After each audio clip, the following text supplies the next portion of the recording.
안녕하세요. 타스 건축사무소의 김윤환 건축사입니다. 오늘 제가 말씀드릴 주제는 철근값 폭등과 방화창호 등으로 공사비가 오른다입니다. 저는 본 채널에서 주로 상가주택, 단독주택 등의 설계와 건축 등에 관한 전문적이고 기술적인 내용과 건축과 관련된 일반적인 이야기, 특히 재테크, 부동산적인 말씀을 드리고 있는데, 이 두 주제가 상가주택이나 단독주택 등 건축을 하고자 하시는 분들에게 참고가 될 내용이고, 앞으로도 설계와 공사에 관련된 내용도 계속 보완해 나가겠으며, 이러한 내용을 알고 싶으신 분은 본 채널에 초기에 제작된 영상들이 많으니 참고해 보시기 바랍니다. 그럼 오늘의 이야기를 시작해 보겠는데, 최근 여러 건축주들이나 부동산 투자자분들과 상담을 하다 보면 공사비가 오를 것이라고 염려를 하는 사람들이 참 많아졌습니다. 이러한 것은 얼마 전부터 철근값 폭등과 사재기 열풍 등으로 심지어는 공사가 중단되기도 했다는 언론 보도로 영향을 받은 탓인데, 사실 실제 현장은 대단히 심각한 상황입니다. 그러니까 철근 가격의 경우 금년 초만 하더라도 톤당 70만원 정도 하던 것이 최근에는 140만원까지 거의 2배가량 폭등한 데다 이마저도 철근을 구하지 못해서 공사가 중단되는 사례가 전국적으로 발생하고 있기 때문입니다. 게다가 또 공사비가 오를 변수가 생기는데, 그것은 6월 23일부터 건축법 개정으로 건축물이 외벽에 설치하는 창호를 방화창호로 시공해야 하기 때문에 이 또한 공사비에 미치는 영향이 있을 것 같은데, 이러한 내용들에 대해서 다음과 같은 5가지로 말씀을 드리고자 합니다. 아무쪼록 이런 데 대해서 관심이 많으신 분이나 특히 상가주택, 단독주택 등 건물을 지으시려거나 투자하시려는 분, 또 재테크와 부동산에 관심을 가지신 분 등에게 참고가 되리라 생각하며, 먼저 보시기 전에 구독과 좋아요 그리고 선풀을 남겨주신다면 저에게도 큰 힘이 되어 이러한 영상을 만드는 데 도움이 될 것 같습니다. 그럼 순서에 따라서 첫 번째로 건축주나 투자자들에게 민감한 공사비에 대해서 말씀을 드려보겠는데, 공사비는 집이나 건물을 짓고자 하는 건축주들 뿐만 아니라 부동산 투자자분들에게 대단히 중요하기도 하고 민감한 부분이 아닐 수가 없습니다. 그것은 건축에 있어서 공사비가 차지하는 비중이 엄청나기 때문으로 대체로 집이나 건물을 짓기 위해서는 다음과 같은 비용이 소요됩니다.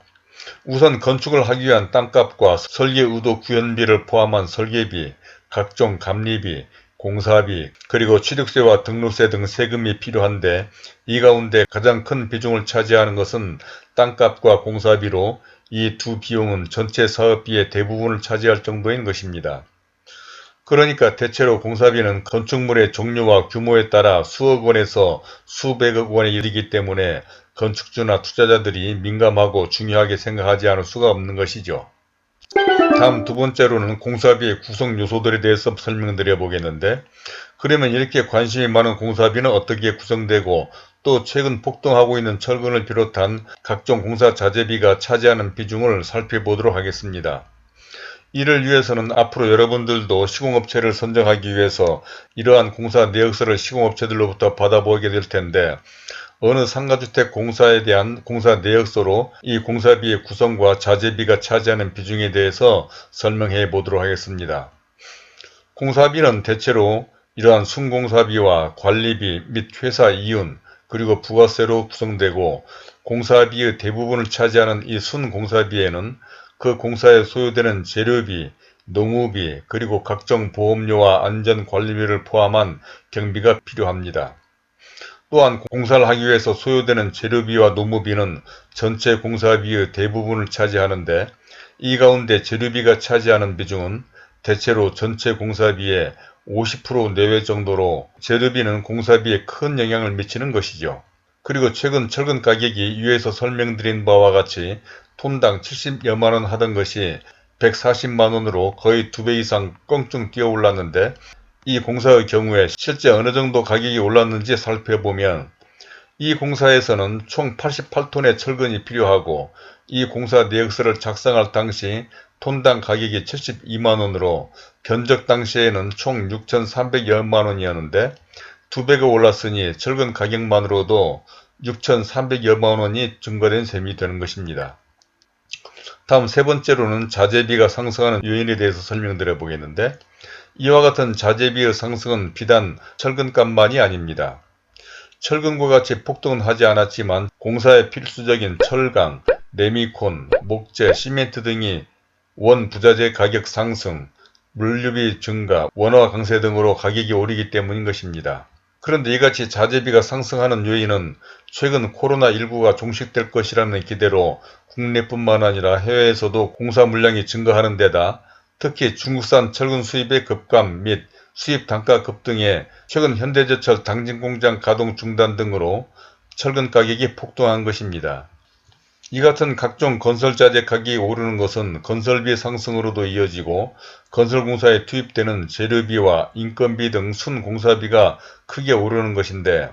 건설협회 관계자는 이 같은 철근 등 공사자재 수급 불안이 장기화될 경우 공사가 중단되는 건설 현장이 늘어나 건설업체의 피해는 물론이고 아파트 입주 지연 등 사회적인 문제로까지 비화될 수 있다고 우려하는 실정입니다. 이같이 철근 등 각종 자재 가격 상승과 수급 불균형 등으로 건설공사 중단 사태 등이 발생하자 정부가 공공공사에 대한 공사비 조정과 공사기간 연장 조치를 취하고, 정부는 주요 철강업체에 철근 생산량 확대를 독려하고 사재기 등 유통시장 교란 행위에 대한 점검을 실시하고 있다는 것인데, 사실 이로 인해서 타격을 받는 것은 대형 건설사보다는 중소건설사 등과 민간공사들입니다. 그것은 대형 건설사들은 철강사들과 분기별로 가격 협상을 거치다 보니 수급난과는 거리감이 있으나 상대적으로 공사 물량이 적고 자금 여력이 부족한 중소규모 건설회사나 상가주택 등 소규모 공사의 건축주들은 이런 점에서 경쟁력이 부족하기 때문인 것입니다. 다음 네 번째로 방화창호에 관한 건축법 개정에 대해서 말씀드려 보겠는데, 이와 같은 철근 등 각종 공사 자재비의 상승에 또 하나 공사비 상승 요인이 발생했는데, 그것은 방화창호에 관한 건축법 개정입니다.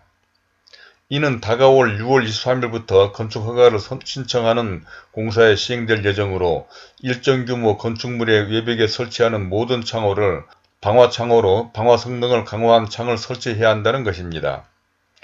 그러니까 의료시설, 수련시설 또는 3층 이상이거나 높이 9m 이상인 모든 건축물의 외벽과 인접대지 경계선 간의 이격거리가 1.5m 이내인 경우 외벽에 설치하는 창호는 방화 유리창으로 설치해야 된다는 것인데,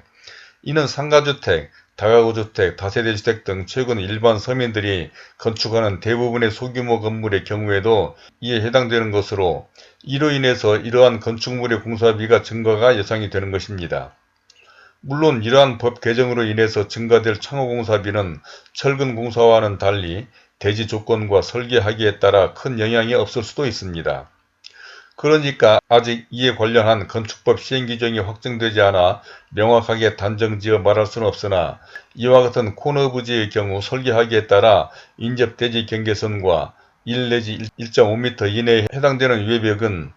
이 오른쪽 인접대지 경계선만 해당될 텐데,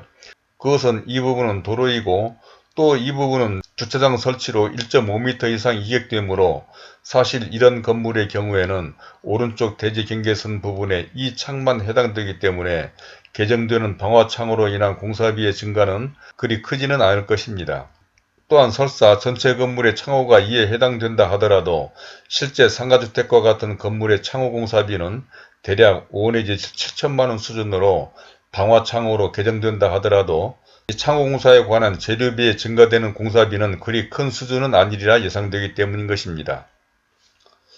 이제 마지막 다섯 번째, 공사비 상승과 불안감 조장에 관한 말씀으로 오늘의 말씀을 마치겠는데,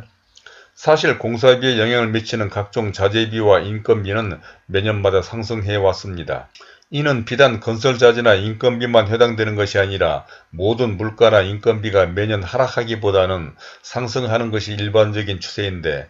물론 최근 철근 등 자재 가격의 상승은 수급 불안과 사재기 등으로 일시적인 현상으로 곧 어느 정도 안정될 수 있기는 하겠지만, 사실 공사비도 매년마다 오르는 것은 충분히 예상할 수 있기도 합니다.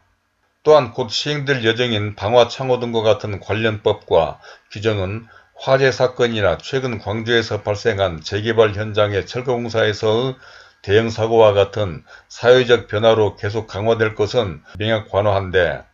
이는 바로 각종 비용과 공사비의 상승으로 이어질 것입니다. 그러므로 이와 같은 상황을 고려해서 공사나 투자 계획을 세우는 것이 좋고, 다만 경계해야 할 것은 이러한 공사비 상승 움직임 등을 불순한 의도로 악용되는 사례는 없어야 할 것입니다. 그러니까 폭등 조짐이 있는 각종 자재의 사재기 행위나 유통질서 문란 행위도 그렇지만, 이러한 분위기를 편성해서 공사비를 이유 없이 추가시키려 하거나 특히 불순한 의도를 갖고 불안을 조장하는 일은 없어야 할 것입니다. 즉, 상가주택 등 소규모 공사의 경우 위에서 설명한 바와 같이 철근값이 2배로 폭등하는 경우야 수천만원 정도 공사비가 오른다고 볼 수도 있을 것이나, 이와 같은 폭등 수준이 아닌 정도라면 약간 공사비가 추가될 수는 있겠지만, 사용 자재 물량이 적어서 전체적으로는 그 상승하는 비용은 그리 크지는 않을 것이기 때문입니다. 또한 방호 창호와 같은 근본 관련법 개정의 경우는 위에서 설명한 바와 같이 인접 대지 경계선과 1.5m 이격되는 부분이 많지 않은 경우 등 대지 조건과 설계하기에 따라 방호 창호를 적용받지 않는 경우도 있고, 창호 크기 및 성능 조정 등으로 일부에서 주장하는 바와 같이 1억 원 이상 공사비가 증가할 것이므로 법 시행 전에 빨리 건축 허가를 접수하는 것이 좋겠다고 부추기는 사례 등은 건축 지식이나 경험이 부족한 건축주들을 현혹시킬 수 있어 별로 바람직하지 않아 보입니다.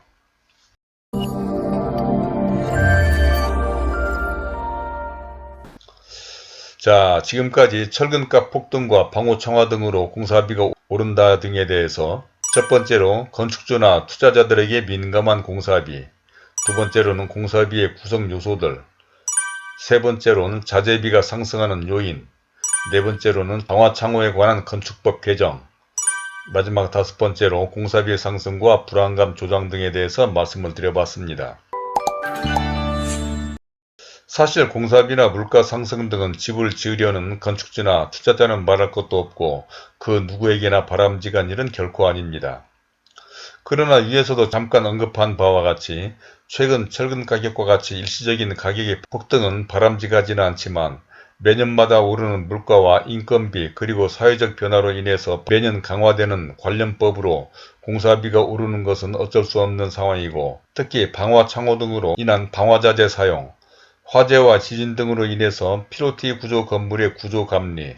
그리고 철거공사, 굴착공사 등의 사고 발생으로 철거공사 감리나 굴착공사 감리 신설 등으로 비용의 증가 요인이 발생되는 사례에 대해서는 사고 발생으로 인한 엄청난 보상이나 사회적 문제 발생 예방 차원에서 어느 정도 감수하지 않으면 안 된다는 인식도 필요해 보이지 않나 싶습니다. 그러니까 화재, 지진, 철거나 굴착공사 등으로 인한 인명피해를 예방하기 위한 제도를 위한 비용은 대형 사고를 처리하는 비용과는 비교할 수 없을 정도로 오히려 비용을 절감이 될 뿐만 아니라 공사의 품질을 향상시킬 수도 있다는 사회적 인식이 필요하다는 것을 다시 한번 강조하며, 혹시 이런 데 대한 궁금한 점이나 의견 등이 있으시면 선플로 남겨주시기 바랍니다. 그러면 그런 점 등에 대해서도 더 자세한 설명을 해드리도록 하겠고, 또 구독과 좋아요를 눌러주신다면 본 채널에 관련된 다른 많은 참고 영상들을 보실 수도 있으며, 화면 왼쪽에 제가 추천하는 이 영상들도 꼭 참고해 보시기를 바라면서 오늘은 이것으로 줄이도록 하겠습니다. 감사합니다.